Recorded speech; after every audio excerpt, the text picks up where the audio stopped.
Nagkulay itim ang tubig sa paligid ng Sagay Feeder Port, Sagay Negros Occidental, bandang alas 9 ng umaga kahapon. Natapon kasi sa dagat ang ikinakargang molasses ng barkong MT Mary Queen of Charity. Ang industrial molasses ay ginagamit bilang binding agent sa mga pabrika at minahan.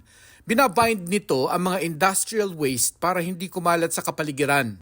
300 metric tons na ng molasses ang naikakarga ng pahintuin ng shore-to-ship operation ng barko para hanapin ang tagas. Sinusubukan pa naming kunan ng pahayag ang may-ari ng barko.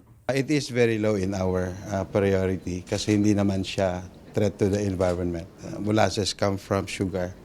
Mas nakatuon daw ang Philippine Coast Guard sa recovery operation sa MT Terra Nova sa Bataan. During the test, it was demonstrated na hindi ganun kadali yung pagkandak ng siphoning. It needs to be very careful na process. Ang mga paglubog at pagsadsad ng mga barko noong kasagsagan ng bagyong Karina at Habagat ay sisiyasatin na rin daw ng Senado at pinaghahandaan na rin yan ng PCG.